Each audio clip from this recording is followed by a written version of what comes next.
All right, Cliff High, you have data from your collection method, which was obtained independently from our collection method, but both seem to be indicating an event. I mean, the shit may be hitting the fan. Is that a accurate summary? That's a fair characterization, indeed. And it's there, we got to take into account the may. All right. So I liked when Daz talked about in your presentation, he talked about it that the future, this particular future may not be fully formed. Yeah. It's not mere hours, it's months probably, right? Yeah. And so I agree with him. And the may aspect is what has me motivated to tell people about this, right? Because we don't know. All right. Yeah. So we don't know if enough people knew that they were going to do attack on Lahaina, and if enough people were standing there watching for it, would it have happened? Would they have dared to do it? Right? At some point, the level of consciousness of the body politic will overwhelm their ability to hide things, and that is a big barrier for them, right? They can't be called out on this. So now, in the future, Oprah is going to be called out on all the activity in Lahaina, as will Rox, or whatever the guy's name is, and all of Bezos and all of these other people directly as they're trying to do other things. And so it'll intrude on their lives to the point that it will affect their lives. Now, if we'd had this en masse, if everybody in the United States thought, or, you know, I don't say everybody, but I mean, a significant portion of the non-normies. Yeah. So if we thought that there were 30% normies that are just not going to wake up at this point for any reason, but there's 30% of the population that is awake and 30% of the population that is in flux, well, perhaps we could get 40 or 50% of the population to focus on wherever the attack might happen, that it may arise in the future. Now, I'm going to draw a little picture, and I'm going to explain from my viewpoint how Daz's words reflect this, right? And my little picture is a picture of the future, how I envision it. Mm-hmm. And so if we are here, so if we're out here, and this is the future headed in this way, and the future, in my opinion, is like a horizontal tornado, right? And it's just lying out there, and that's as wide as that future is. There are no timelines on the other side of it. There's no fixed anything on the other side of it. It is a maelstrom. It is flux at a primary level. And so what Daz, in my opinion, is seeing is this tornado bringing up chunks of stuff that he could envision it, right? He could see it in his remote viewing. And so all you remote viewers, in my opinion, are seeing the chunks that are being brought up here.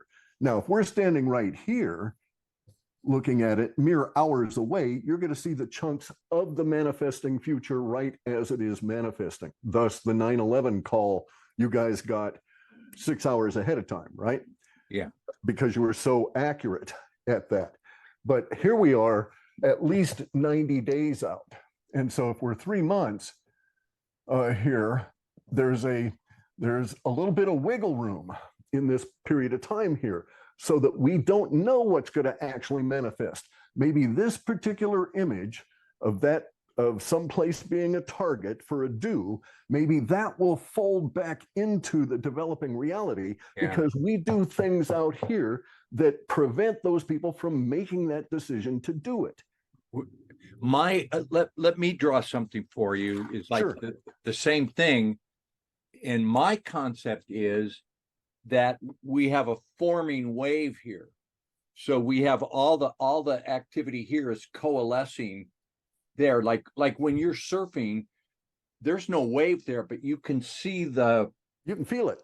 The bump, you can see the wave coming. It's forming. It comes past you, and then it lifts you up, and there you go. It breaks. Yeah.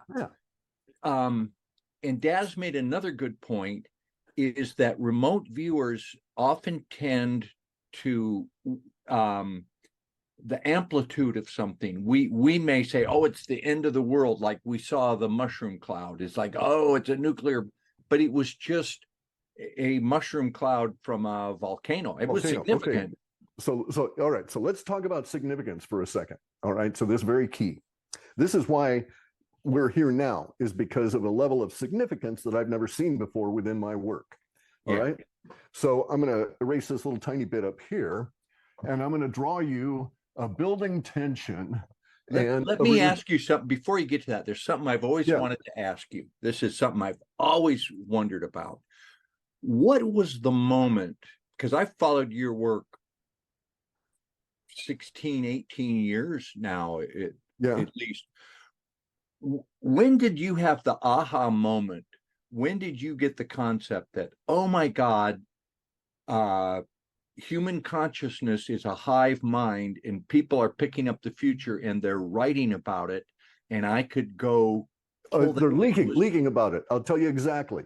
It was on my flight into Mexico City, where I was going to go teach at La UNAM, the university that's involved in the alien mess in Mexico now. Oh, and it was midnight. I was on a 747. I was on the right-hand side of the plane, and the plane was struck by lightning twice. Before each occurrence, I knew there was something going to happen. I didn't have enough hair for it to stand up. But I became aware that there was something pending. But that wasn't it. What triggered it was the people across the aisle. The woman knew something was going to happen, and all of a sudden her language changed. It was as though her mind got hit by the lightning strike on the plane mere milliseconds before the actual lightning strike. There was enough time between the two strikes that I observed that effect in other people. That's when I knew that I'd always studied psychicness and all of that. I'd been red-pilled since Kennedy was killed, so I wasn't the regular kind of a guy. But it was in that instant in 1993, in September, in that instant that the idea formed. Those people are leaking out the future. Okay, so that's when I knew that my psychic impressions and all of this kind of stuff was not an anomaly, but was common to all of our species. But there were mental barriers that prevented all of these business people, bear in mind I'm in business class, but prevented them from being a woo guy. And bear in mind, all my life I'd had to hide the woo stuff in order to make a living and so on, right? But I used it. So I worked a job for Microsoft. They give us some tools. They tell us a task programming job. They gave us the very first iteration of Microsoft ODBC, their PC-based database tool. And they just wanted us to record hours and stuff in it. I'm lazy. My task involved lots and lots and lots of screen edits, changes, and so on. And I knew from the get-go that there were going to be lots of meetings that would change all these parameters and stuff, right? And so I put everything into the database. I put all of my screen designs and stuff into the database. So anytime I needed to make a change for anything, it would sweep through and do it all for me. They had never conceived of using their own tools that way, right? Of using these commercial tools as development tools. That's when I started doing, but that was a woo conclusion. That was a woo kind of a thing in order that I did that. So it was that moment flying into Mexico. So then the first time that you did that you went and scoured the internet and took all the language and that was 4 years later. That. That was 4 years later. It took me 4 years to write the code. Okay, so you wrote the code. Right. So you do your first sweep. Right. And was it difficult to make sense of it? Was it Yes, from 97 until 99, I processed that first scraping. Okay. It was massive, and I threw away mass amounts of it. And a lot of that time was taking a word that showed up in a conversation where it should not have, and applying a metric to it, a number that was the emotional, one of the aspects of the emotional tone of that word, right? Words have impact, they have duration, they have all different kinds of parameters. So I had to assign all these numerics to all of the different words that I encountered. And then I basically found out I was, redefining the dictionary relative to this. And it took me from 97 up until 99, into 99, before I started doing another scraping. In that period of time, though, just seeing that first run, I totally abandoned my goal, which was to use this leaking of the language to find which stocks to buy. Yeah. Well, I think you're The one that impressed me the most was the 2008 financial collapse, because you talked about that Years. Yeah. a year in advance. You said in October there's going to be something, and you didn't say that it was a financial collapse, but you described it from every angle perfectly, and how long it would last, and what the fallout would be, and the reverberations. It's not me. I mean, people are psychic and they leak it out. I just tumbled to this, right? And so I was able to do it that way. But we're at that key point. The thing that makes me that enables me to do that, to find those particular kind of words, is that building tension and then the release of that tension. So if we have a subject here, and I track that same subject on the other side of the release. And so I was having to assign values to these particular words, and then mostly to those words that provide emotion, adjectives, adverbs, etc., when applied to these particular nouns or subjects, right? And so if it would rise up to a 10 in a building tension value, I would wait to see where that particular subject, that particular subset of that subject in that particular realm, by which I would mean, the area I scraped it from. So it gets into all kinds of details you don't care about, but I would wait to get until it went over the threshold to find out where it ended up in its released language, right?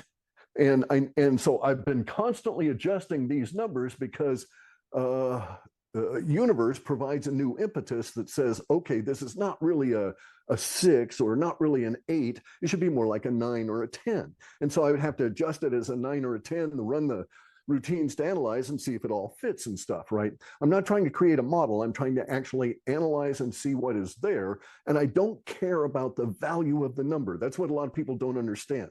It doesn't matter to me that that is a 10 and that is a 5. What matters to me is the delta here is a 5, that there's a 5 difference in my emotional points between the two. And I keep summing these, okay? So if, for instance, we had a situation where we had something with a 10 that was in building tension and it released at a 5, then we have a 5 residual that's in building tension, okay? It could have released at a 15, in which case we would have had a 5, but it would have been a release tension, or we would think of it as like a negative value in terms of positive and negative. And so what I follow is the delta between these, okay? And so over an entire run, millions of words, tens of millions sometimes, these analyses are done and then presented to me as a range of values in this database, okay? And then I sum and go through all of those at a statistical level. And I use those as metrics relative to, I won't get into it, but in any event, I sum these and I come up with this range for a particular run. So a particular run, or say all of the runs I've done have produced deltas that fall consistently into this particular range, such that that range is my effective delta between building tension and release tension, okay? So I I've had to adjust the upper range occasionally when certain things would happen and we would jump outside of that. But I allow outliers, but I want it to fall back in there. But the point of this is this. This is so consistent. Some months we would have a delta of 3, and then not much is going to happen. That's like normal times. Correct. Not, correct. Our usual chaos. Yeah. Not COVID, but like. Right. Okay. So COVID had me move this up. Okay. Had me take it from like 5.0025 up to where it is now. That was the process of COVID doing there, is pushing on it. Yeah. It pushed on it, but it was still at 5 before we hit COVID, just slightly over it. And then we're almost at 6, right? Through the process of COVID, we had that much more emotion and so on. But here's the kicker on all of this shit. Right now, we're at over 81. 81. We're 13 between times. 3 and 5. Oh, shit. 13 times over the maximum. Not 13 times over the minimum, we're 13 times over the maximum. And it is an 81 point something something, but it's in release tension. So that means people are just going to be spewing and spewing and spewing language, releasing emotion to a huge level that exceeds what we saw in global impact of 911. Now, here's the thing. Okay, so you guys are correct. Viewers, including all of my data and stuff, have a tendency to see stuff over magnitude. Yeah. Okay, so here's my problem with this. I don't know whether to apply that over the totality of the effects of this or within a single day, because there's going to be so much emotion in a single day that the trail off, which is going to go for a couple of years, will not really add to that number. Okay, I haven't done any analysis for that post-event kind of a thing. So in other words, we'd have dozens and dozens of different scenarios that would produce this kind of a result. One of the scenarios that I discussed with Nino would be, well, I won't go into that right at the moment, but so one of the scenarios would be directed energy weapons striking the Denver airport, right? Or Cheyenne Mountain, all right?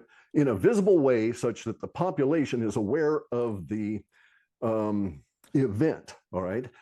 Then we have to go into the idea that they may not be aware of it as an attack initially. And at some point they will become aware that there's actually an attack involved in this. That changes everything in everybody's mind. Now, I'm of the opinion that the people that you guys saw making that decision have a really rough decision to make. All right, not the actual, are we going to do the attack, but but the other decision really is, how are we going to try and cover this up and make it appear to be natural? So you guys had the idea of the earthquakes and stuff. My data has very rarely had this particular set of words show up in it. And one of it was ejecta. Ejecta, as though. And that was in our remote viewing data, like, stuff being fluttering. Right. Yeah. Okay. And in my subsets here, that word appears to be applied by the powers that be that are trying to cover this up and make it appear as though it was a meteorite hit. Okay, this is what is coming out of the confusion of the language that I've got at the moment. That they would try and make it that they're going to attack, they want to attack, there are people that they need to attack, but they don't want the public to know that there's an open war going on. They want it to look like a natural event, like, oh, this would but an earthquake won't do it. An earthquake won't do it because of the ejecta part, that they're going to have to deal with ejecta. Even if it's a directed energy weapon, it's going to cause the ground to fry up and eject stuff, and it causes them some problems. So at this point, I'm leaning in agreement with Daz that this is information, that it is bubbling out there, and we're not quite sure what's going to come out. But that my data is predicting that no matter what comes out of this, we will reach these numbers in release language. Now, if I were to sit here and postulate a number of different scenarios, I could postulate scenarios that would reach that level of release language, some of them relatively easily, okay? One of them would be that such a plot was discovered, and that the discovery of that plot led to its undoing, and that the discovery of the plotters led to their arrests, and the shock of who it was and what was being done and by whom in terms of the military arresting them and et cetera, would get us to that level of release language. You would see people puking out their emotions like mad. Yeah, let me make sure I understand this. You've got your 81 point something release language, and you're saying that could happen all at once, that could be in a short time span, or it could be. No, sorry, I didn't mean to confuse you. Okay, we will get that as a result of the event. Okay, what is uncertain about this is whether that continues on in its direct impact on people, or if that is related to the event itself and then trails off over time as there is no further follow-on. Remember how Daz had said this might be a precursor to a series of events? Yeah. Okay. So in my opinion, that if we had this level of an event, and I were to say that there was a time frame here and it was 3 months, and I got that number because I was doing my work 6 months out. Okay. Which is the case. I was doing these runs 6 months before this anticipated event.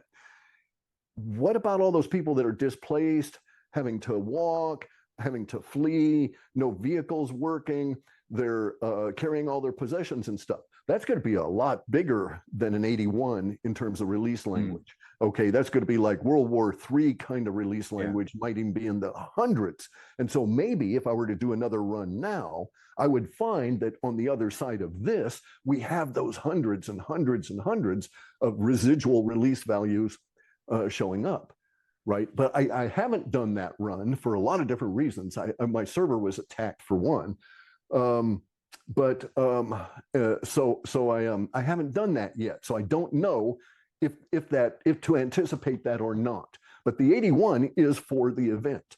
It's going to be 13 times the amount of release language that we saw with like 9/11. Okay, it'll be 13 times that. Wow. But here's the thing about that. That basically took place in a day, right? We were talking about you're going to hear my helicopters going over right now. They're comforting though. Yeah, I know you're getting them too, but they're the Blackhawks going around right now. Okay, sorry to interrupt you. Okay, so that's all right. So 9/11 release language. It was all in a day, right? Yeah. But we had the language following on that day after day after day after day as everybody digested it in their minds. And then all of a sudden the Patriot Act was there and everybody got all whipped up with this and so on, and it was diverted and all of that. But what if this was not a singular attack day, right? So what if instead it was the discovery of the plot, the plotters get denounced, the plotters are arrested? That might take 3 or 4 or 5 days for all of that to actually occur. Hell, it might take them a week or even 2 weeks to arrest. It might take longer than that, yeah. Right, and then that would be the spread of that language over that period of time, because that would be the duration of the event. Got it, yeah. So the duration of the event really impacts a lot of this, even in the case of a directed energy weapon. So one of your guys, maybe it was Naeem, you're talking about the political intrigue and no. I was going to say the repeated bombing. Somebody had repeated bombs falling. Okay, somebody had a drawing. Derek, I think. Yeah, that's what I was thinking. Okay, so that drawing is like, that was a shock, because that's the image in my head of this do attack. Yeah. The image that arises from the language is of people standing on subdivision streets, some number of miles away in the hills somewhere, with their phones and cameras, taking pictures of repeated energy bursts coming down, hitting a particular site until it's all smoldering and dust and all of this kind of shit. But it doesn't move around. It's like repeated strikes in the same place.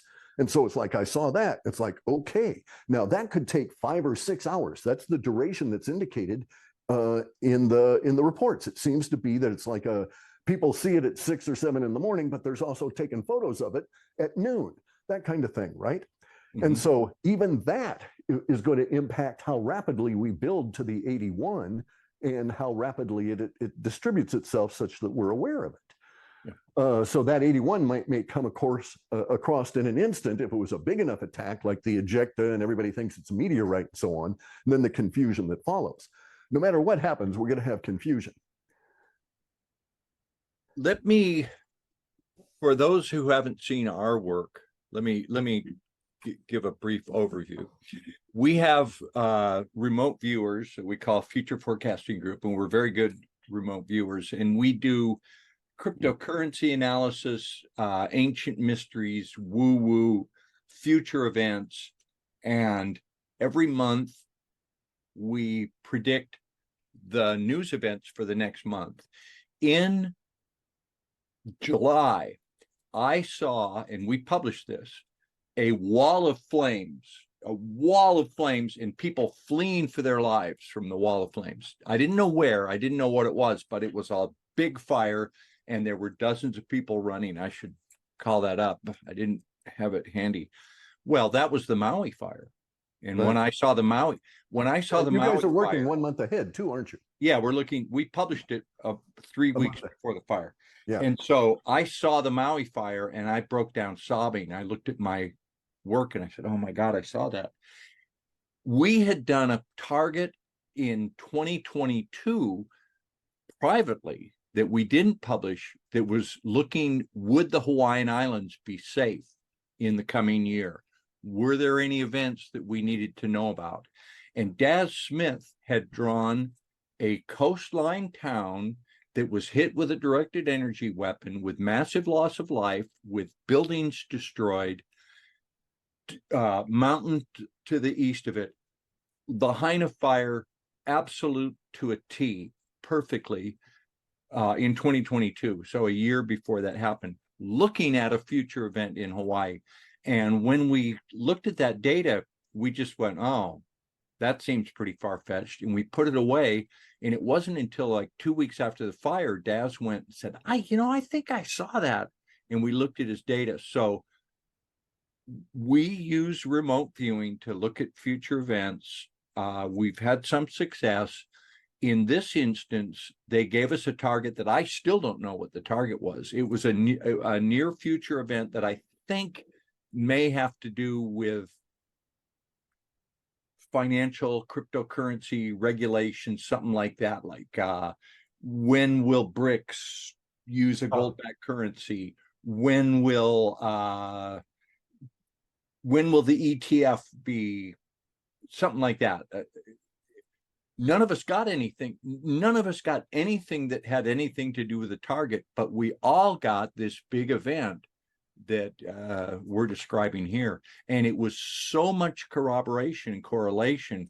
When we look at remote viewing data, if one person says something, that's interesting. If two describe the same thing, that's a little more weight. When 3 or 4 describe the same thing, we pretty much take that to the bank. So this is us coming up with big event, world-changing event, and you independently have got that through your and not just me either, right? Okay, so one of the things is I've got language, not just the numerics, but I've got the actual language that says basically we'll hit the event, and then from that point on, the world has changed.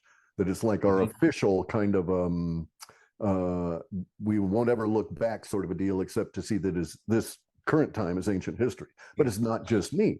There are psychics in all kinds of languages that are popping this up, right? I've got them in Armenian, I've got them in Turkish, I've got psychics in Malaysia, in Thailand, all independent, all popping up and putting things on the internet saying, hey, something big's coming, and this is, at first I was like, well, piggybacking, right? But then I started plotting the time they were posted and their various different methods and stuff. And it's like, there's something here. There's something going on. Now, as I say, I'm with Daz in the sense that I think the future is still forming on this. We're not close enough that it is like materialized. And I never see I don't buy the idea of timelines. It's very confusing language to apply to what we're seeing here and what's actually happening, because that implies that they exist independent of each other and exist independent of our current decisions and so forth. And that doesn't happen. Yeah. My pet peeve has always been remote viewers or psychics that predict something that doesn't happen. They say, well, the universe split off and it happened on a different timeline. Like bullshit. Horseshit. Bull fucking shit. But you could actually take credit for it if you understood this mechanism right here. You could say, oh, well, hey, I told so many people about it that so-and-so didn't do whatever he was supposed to do. That kind of thing. Yeah. Right? Yeah. And that's actually what I'm hoping will happen. That's why we're doing here. Okay, so the only reason to do this is so that it won't happen. Okay, I'm not trying to warn anybody, because there ain't shit you can do from a directed energy weapon. And if it's going to destroy all the electronics in your area and fry the electronics in your car, and you're going to be on foot carrying what food you can, fleeing radiation, not knowing what I'm putting out now won't help you. Maybe it would help you prepare a bug out bag, but that would be the most actionable thing you could get out of this, right? It's just not really feasible If you knew about the Lahaina fires and lived in Lahaina, and you knew about it a couple of weeks ahead of time, there's not a lot you can do to effectively alter your situation or the Lahaina situation. That's my understanding. However, I think we are presented with something that universe wants us to experiment with. Okay, I have this big grand vision of how all this shit works. And what I think is going on is that universe wants us to explore this right here. It wants us to explore knowledge and actuality. And we are in this period of time that I call uncertainty. Okay. And from here to the event is an uncertain period of time in which we will feel uncertainty as we move towards this event. But I'm of the opinion that we can do things now that will alter the potential future that would arise. And so people out there, I'm of the opinion that if we got enough people to talk about this and know about this, it would make both of us into bullshitters because it wouldn't happen. Yeah. All right. And that's my goal, is that we get enough people to say, there's this idea out here, and maybe we all ought to be pointing fingers at, the Department of Defense and the installations in Antarctica, and looking at Cheyenne Mountain and looking at Denver Airport. Those are the only two indicators I've got that are worth anything. I've got so many other geographic indicators that it's kind of meaningless. I do tend to agree with one of your guys, I can't remember who it was, that said it had a West Coast focus. So I think it's more likely Cheyenne Mountain and Denver Airport than this other site that I think could be, because that would be a site that would take down the internet globally, but I don't think they want to do that. Well, we have, there are people that watch out for our safety at Future Forecasting Group. Let me put the site up too, if people want to see our work.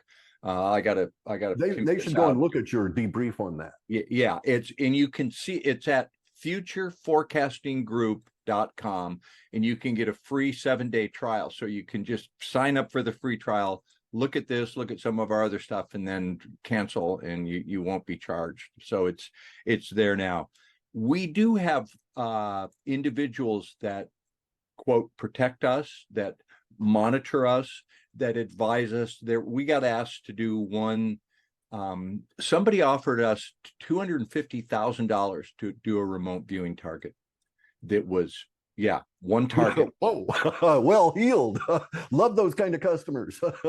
Well, this was a customer that if I told you who it was, you'd know who it was. And our advisor said, don't touch that, because he can afford that, but the people above him that don't want that out, you don't want to mess with them. Right. It gets you sucked into the whole thing. Yeah. When we did the Maui fire, we time-stamped that, and we looked at it internally, and the decision was made, we're not going to put that out. Definitely not on YouTube. We didn't even put it out for our private subscribers.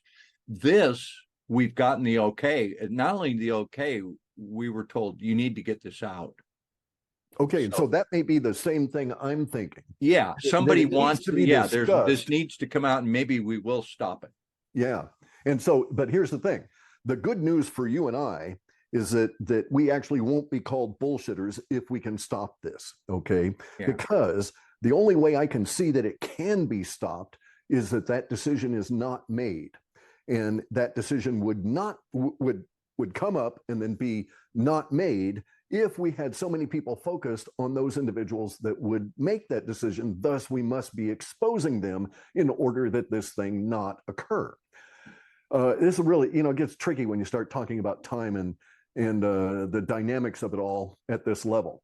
But I'm of the opinion that we could cross a threshold, and we would, thus, in crossing that threshold, we would get some particular group's attention, and they would say, "Uh-oh, we'd better back off of this, right? Too many eyes." Yeah. We had data that is, let me share the screen really quick. The pushing the button, like that came up over and over again. Everybody said, like, are they gonna activate? Are they gonna set this in motion by hitting the button? And then those drawings are actual capturing in our near real time that we're discussing this, you are actually capturing irreversibility. Okay, so those images that you've drawn are the same images throughout, and it represents, if we want to think about it, a stylized, iconic form of irreversibility. Once the button is pushed, things are in motion, et cetera, et cetera, et cetera, right? And so characterized like that, I keep coming up to the question of irreversibility, which I've been hammering on for some time because it's been developing in the data. And the reason it's been developing in the data is because it is associated with this. Mm-hmm. And I've been going on about, irreversibility for a year and a half now because I've been picking it up in the data. And I never really tumbled to what was coming. We're coming to a point where here we are in the midst of uncertainty, the morass, the change, the emergence of the future. At some point between where we are now and where this event could be manifested, mm-hmm. we will cross a threshold of irreversibility. And so I think universe wanted you guys to find that stuff you found. It didn't want you to see whatever the hell target had been picked, the s'mores at the campfire at Camp David or whatever the fuck, right? It didn't want you to see those. Universe wanted you to be in this position now such that you could explore with me uncertainty such that other people could grasp that all of us in our consciousness can affect that particular moment of uncertainty where the decision is made for that event to appear or not. Yeah. And think then of the ramifications that go on from that. It would impact here as well. If we are able to achieve this, you will have so many people talking about this because there will be some demonstrable level of an event. The event's going to occur. Yeah. Is it going to be the event we saw? Is it going to be the event that generates this number destructively that way or generates that number destructively in some other way? That's up to us, I think. Yeah. Well, I mean, I guess the home run for us on just in terms of our credibility, the home run would be if the plot was uncovered like, hey, these evil fuckers were going to drop a bomb on a city and make it look like an asteroid. And it was no, they're actually going to, in my opinion, they're going to use this particular tool that Raytheon developed that's in Antarctica. It created the Christchurch earthquake. It created the earthquake in Turkey. And I think they were going to use that to create another earthquake and have that ejecta. There was the guy, I don't know how much credibility you give to Stephen Greer, but he had that event where he had whistleblowers. Sure. I remember that guy. The guy. One of his whistleblowers was, I worked at Antarctica and they have a power source that there's no way there's enough power in Antarctica to power this thing, and we can cause earthquakes with it. Yep. The domes, very domes. Yeah. That was an interesting. Now I don't care about Stephen Greer. That particular Raytheon guy, his language was 100% techie. Okay, so regardless of any other aspects of his story, he was who he claimed relative to technology. Being a techie myself, I know this, I recognize this. But so I'm not, well, I'm sort of a weird time philosopher here, but we're into some uncharted territory. Never before in my life, as far as I know, has humanity been presented with this particular view of uncertainty and the potential for future events to evolve. It was always in the past, it's always been through. So you and I are in a long tradition, okay, that goes back millions of years likely. The tradition that has shaman, wizards, warlocks and sorcerers in it. Everybody trying to get a handle on the future, usually for some power players. In the past, it's always been the power players that had individuals like us that were feeding them the glimpses of what may roll up out of the future. Now we're in a very interesting position where the sorcerers, us, are able to provide this to the people in general. I'm really curious to see if this experiment will trigger enough people that there will be change as a result of it. And will that change ultimately get to the point where I have an 81 point something release level language? And, you know, if you had people being arrested over this, you'd have freakouts like mad.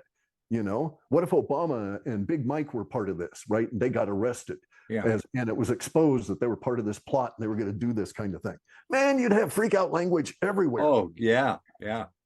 But That would be beautiful. we wouldn't see the people in the long lines, you know, walking out of devastation. Yeah. Well, I think anybody that's paying any attention can see that we've been in a tension building phase. Like we know that the fiat money system had its run. It's done. That the Jekyll Island experiment is friggin' over. Cryptocurrency, digital money is some new system has got to be coming on. The war in Ukraine, that's something's going to spread there probably. The craziness in the US cities, just the whole transit, everything is just, there's so much friction in the entire system that so much pressure. Yeah. And that's why I've been ratcheting up these numbers continuously, but I didn't expect to have to go to something, you know, blowout 13 level. times. Wow. Yeah, 13 times. Yeah. And so that was a big shock. I had to rerun it, ran it twice after the first one, and I still got the same numbers with some small level of variation, but still over 81. So, you know, it was like, well, something's coming, and, you know, reluctantly, I'd probably better talk about it because this is certainly bigger in terms of the language spread than I got off of 9/11. But I was only out 85 days off of that, right? So I got the data 85 days ahead of or got the analysis 85 days ahead of the event. So I was not able, because I was so close, I wasn't able to see the actual magnitude of it.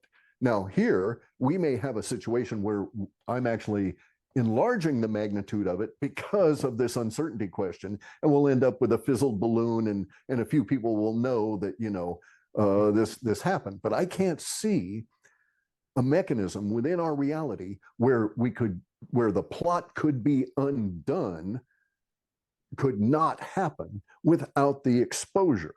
There's one small narrow window, and that would be is if the people that make the decision to trigger the irreversibility by pushing the button, watch us, get freaked out, and just forget about it, and everybody goes away, and then nothing ever happens. However, that means we're into a bunch of other kind of stuff here that's going to be accounting for that level of release language. And in other words, the event that they were planning, which would have created that level of release language, doesn't happen, and it was a case of like data masking. Okay, so here, let me quickly draw this for you. I think it was 2005 or 2003. I got this data on a big earthquake, and it appeared that the big earthquake was going to happen in California.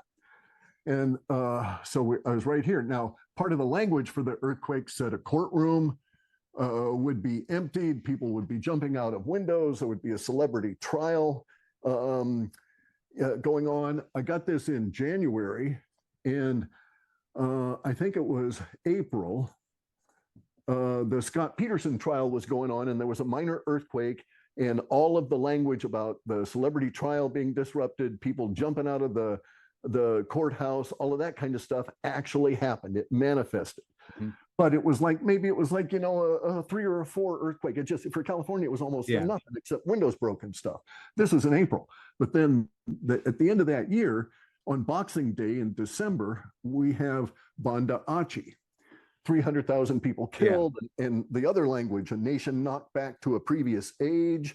So this was what I called data masking, where the view from this was so large that it came through when I was seeing it here. And I applied it to this because I couldn't see this appearing at all because that was so large. Yeah. I didn't know there were going to be 2 events. So as of this point, I can't tell if we have a set of data masking, right?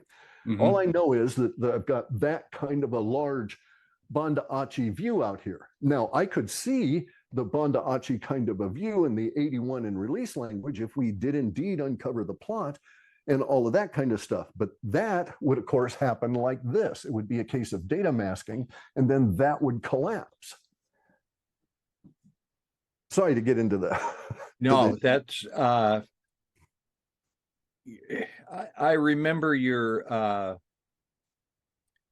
well, you had the date pretty exactly on the financial collapse back in 2008, and you also described the ripple effects downwind of that, like what would be the effect a year later and two later. I remember you described that almost exactly, like people would be talking about this would change how they did their lives, this would change things financially, and the repercussions of that financial collapse were perfectly manifested in your data. And but that's also a planned event. So this is another one of those instances, right? So the planned events that the Khazarian mafia does, that was one of them, they tell, and we picked that up a long time ahead of it. I went to a colleague at the news station I was working at, and I circled on his friggin' calendar in October. I said, this week, there's going to be a big financial story, like 3 months ahead of time. And it happened exactly on that date, based on your data. I went and I said, remember I circled that? And he just did not compute. I could have told him blip, blop, blip, blip, blip. And it wouldn't make any difference. I was speaking a different language. I said, I told you this was going to happen. You saw George Bush come on, that we all stood around, and he was on TV and said, the financial system is about to collapse. I've got to take emergency action. And these normies, just rather intelligent people. Yeah. Just it happened to me just on Wednesday. A guy I deal with, very nice guy, very red-pilled about the economics. We were standing outside because of a business transaction I was doing with him and getting some stuff loaded in my car. And there were chemtrails over there. And I was telling him, I just casually mentioned, oh, did you know that since 1968, when we officially saw the chemtrails in mass, since then has gone way the hell down. And he looked at me and he says, I don't see anything. And we were watching, I was out there with two of his employees, and we were doing the load, and I was pointing at the planes, and we were looking at them, and all three of us looked at each other. These are two Mexican guys, they're very red-pilled, right? They see the chemtrails, they know they're there, but this guy just did not want to see them. So that was a limit. He could be red-pilled about economics, but nothing else. And so imagine what, that kind of response is certainly within there. My chemtrail story, I was living in Hawaii since '85, so I'd never seen them over the mainland US, but I went to San Francisco and I was staying at a hotel near the airport. And I came out in the morning, I looked up, and the sky was just crisscrossed, and it was greasy, that rainbow that you get off oil, that greasy, oily. Yeah. I looked up there and I said, can anybody see? Look, that's not, I've lived my whole life. You don't see that? And people, someone comes over and says, quiet down, old man. We'll get you some coffee. Don't worry. It was, and I went to Las Vegas for a remote viewing event in like 2008 or 2009. And I walked outside and there were jets. Yeah. Hey, they would do X's and squares, amusing themselves with circles. Yeah. They don't care. Now, I thought at one point that these were like anti-dew products, right? There may be some of that in there still. There's another guy so there's a fellow that occasionally will contact me. He's a high-level scientist.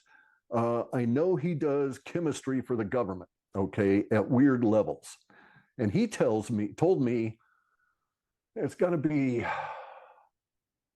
2000 and maybe 8 or 9, in like 2 contacts back, he sort of casually mentioned, oh, it's so that we can scan for neutrinos in the UFOs. Mm-hmm. That the UFOs emit neutrinos as they buzz around, and the chemtrails allow us to see the neutrino trail using devices. And as far as he's concerned, exactly. And as far as he was concerned, that was the legit story. I think there's all kinds of other agendas, but it doesn't matter. From his viewpoint, his engineering devices, because he works a lot with that chemistry, were employed or were able to be used as a result of the chemtrails. He talked briefly about it, about the testing of them and so on, in one of his particular engineering issues, right? So I know he had legitimately done a job relative to this. So indeed, I think there is that component, that there must be some level of tracking going on for our UAPs, for our visitors. Yeah. I just read the news in Hawaii today. The official death count of the Lahaina fire is 115.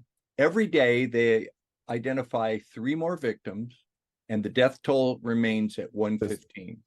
And I know someone who knows someone in law enforcement that was in a meeting where the decision was made, hey, we can't let this information out. How can we keep this from being released? And they're just not releasing the death count. Yeah. They've settled on 115, even though there's like 1,000 children missing. The Right. children were registered for the schools. They're not gone to another school. Nobody knows where they've gone. They've got truckloads of bodies, and it's 115.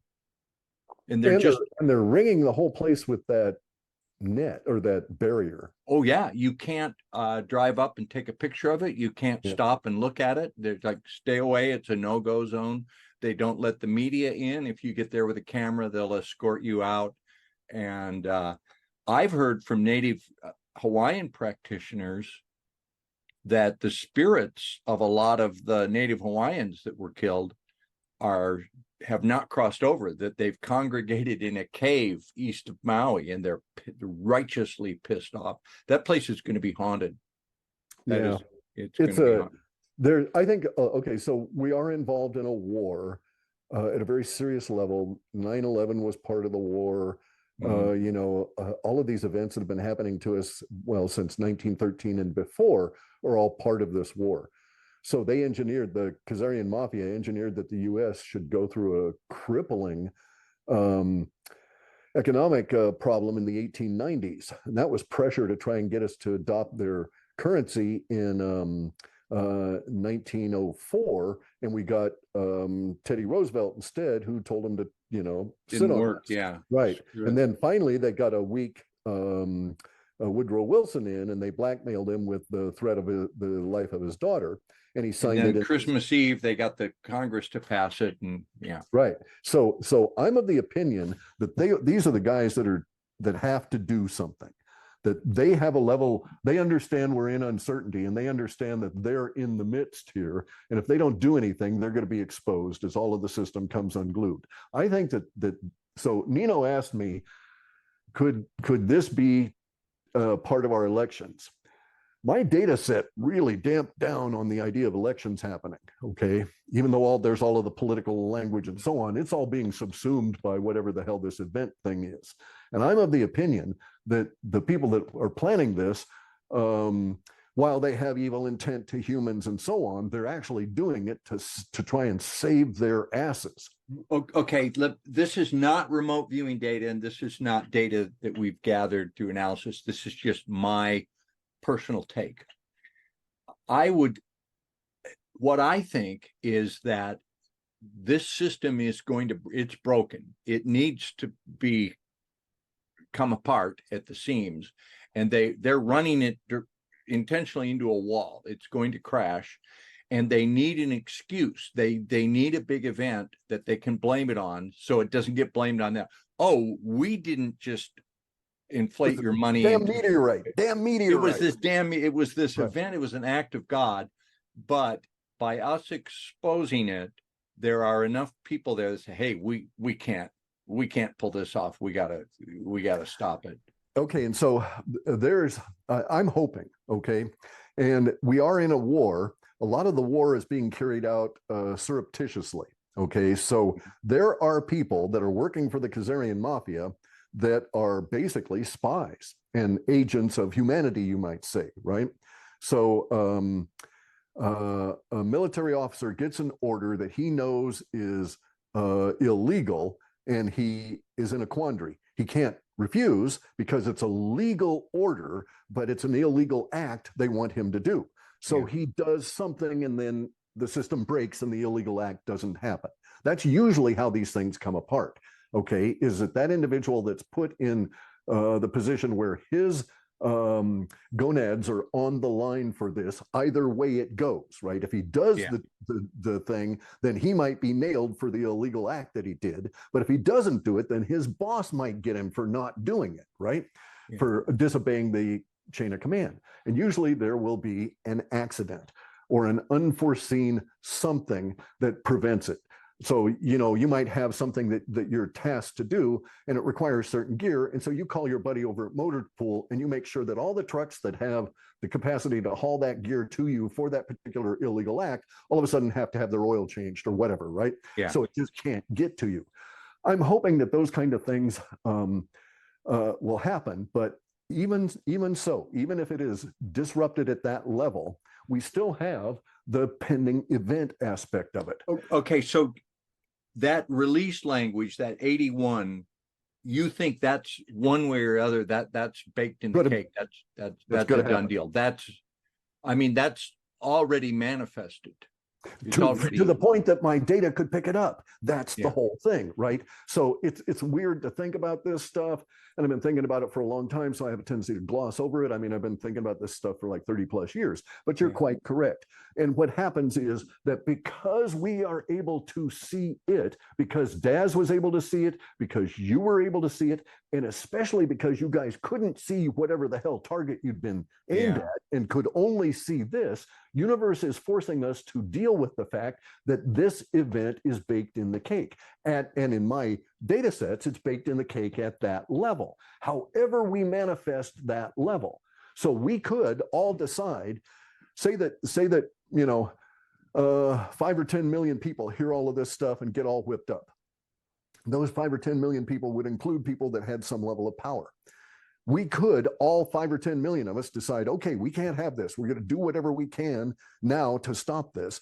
And it would cause such a level of release language pouring out as we attempted to communicate this to other people that we would reach that level, even if we were, even if as we did so, we made the event not happen that way. We would have created an event that would have taken its place. Yeah. So this is why I brought up the issue of perhaps incarceration. Okay, because you and I have to face that. We're old men, you know, so it's like no big deal, but we have to face the idea that the powers that be could be so thwarted with their event going poof and turning into all this histrionics that they come on out and they decide to say, oh, you guys are whipping people up, agitators, you're agitators and you need to be put away or prosecuted or whatever, right? And they've got laws up the yin yang. Oh yeah, they could come right. So there is that possibility. So one of these end results might end up with you and me behind bars. And so we just have to face that. I don't think they would go after Daz and the other guys too hard to get them, right? And they may get really pissed off, but it's going to be really difficult. The more attention that they put on us after a certain point, the more it reinforces this whole idea. And they don't want that idea out there. Yeah. So here's the thing. Look at how hard in 2016 they tried to get Hillary in place. They did that so diligently, trying to get her in place, that they let leak out that they had, what'd they call them?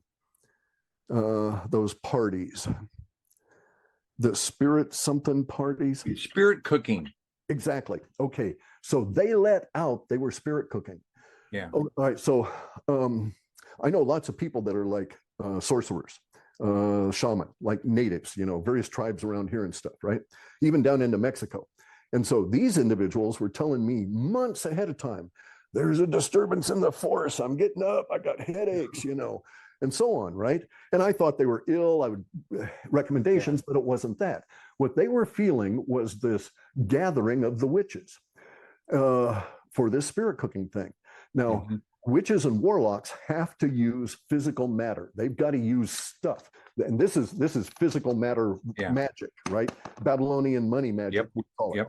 Okay, so that's why they use the blood and all of that kind of stuff in their spirit cooking. They have to have matter. They're very low on the totem pole of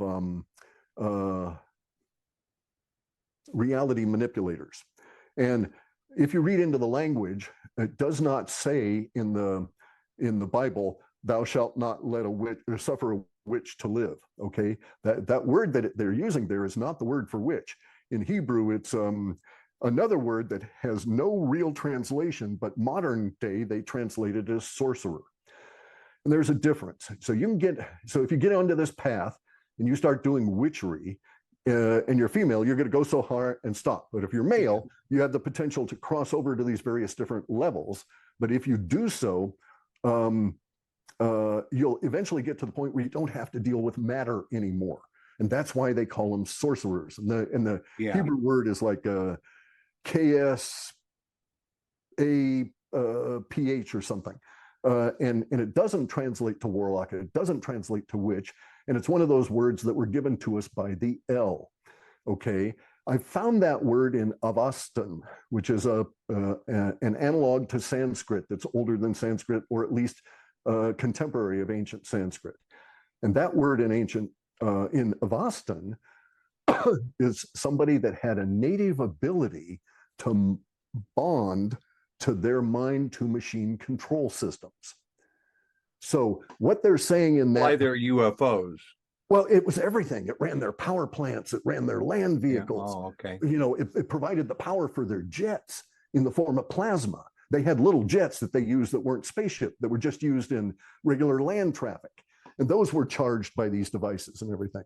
And so there was a type of person that natively could run that they didn't want to have anywhere close to these devices. And that's what they said you should not have, is these sorcerers, people that are able to manipulate through words and through the ethereal part of our reality. Okay, I'll tell you a story about that, and us being incarcerated. I'm being encouraged for us to put this out, not publicly, like this conversation and our data is not going to be on YouTube, but I'm understanding that it's okay for us to talk about this, and what we're doing is okay.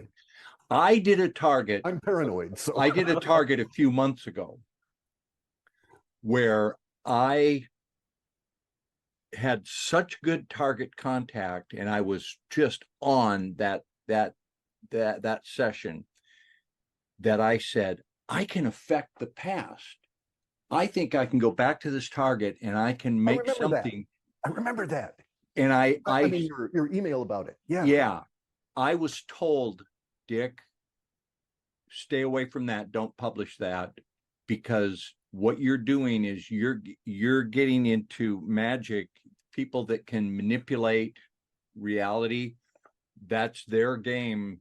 They don't want you playing in that. Don't put that out. So I do have protectors, and that was what I was told to stay away from. This I'm not being told to stay away from. Let me ask you about shungite.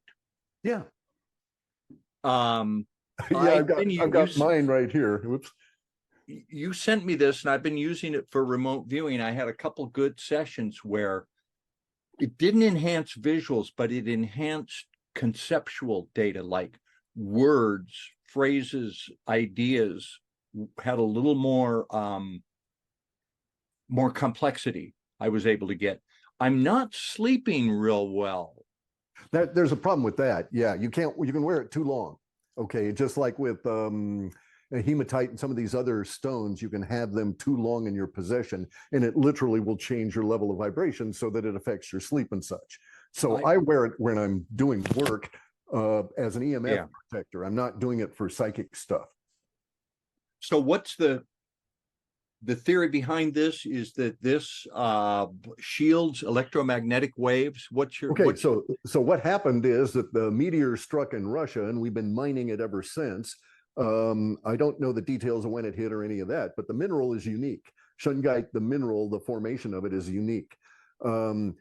It seems to act as a sponge for electromagnetic fields, not a shield, not like a Faraday cage, but I have been able to, so you know the cops are filled with all of their gear, all their radio gear and stuff like that, and I've been able to go on up to them with my EMF and see that they've got an EMF all around them of about 300, just a 300 reading on my EMF machine. But if you take a single piece of shungite or a shungite bracelet and put on that individual, that EMF just goes through the floor, just drops. It'll go from like 300 down to like 2 or 5. And it does not matter where that shungite is within the field. So I'm of the opinion that it's kind of like a sponge where all of the EMF is drawn into it, if that makes sense, right? Got it. Well, but no one knows how it actually works. I need to do it. I have an EMF detector. I've got the little home safe thing. I haven't used that with this. I need to take that out. Anyway, here's an easy thank way you to for do sending that to me. I am using it. Sure. But I had it. I was remote viewing, and I had it on my nightstand because I was doing some remote viewing. It was around my bed. So I lay on my bed, turn the lights down, do my remote viewing. And I finished this. I took it off and I put it right next to where I sleep. And I have not been sleeping well. I've been like waking up at 2 a.m., waking up at 4 a.m. So I need to put that in the other room when I sleep probably. There are people that are super sensitive to it. I'm not particularly sensitive to it that way, but if you'll take the EMF meter and just aim it at your computer and your monitor and get a reading, maybe it's 125 or whatever, and then just put the shungite in between the EMF meter and the electrical source, and it's just quite amazing. Okay, yeah, I'll do that. Okay, so our big event, we'll wrap up here. I mean, it would be beautiful if nothing happens and we look like a couple of idiot old men, or something may happen and people might look back and go, wow, how did they, or I sure hope not, dude. I sure hope not. Yeah, I hope it's maybe the bad guys get caught and the release language comes out like, oh my God, look what these bastards were trying to do. And it's a good thing we stopped them. That'd be great. Good.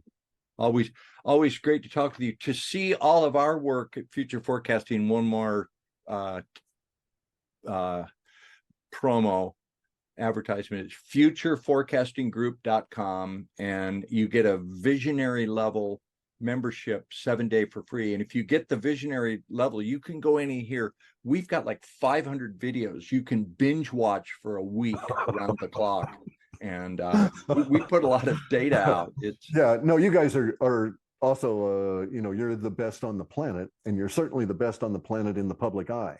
Okay. We're the best on the planet in the public eye. There are other ones that are probably better, but they're in holes in the ground and no one ever sees those guys. There are some that work for a supranational organization in Europe that is above nation states.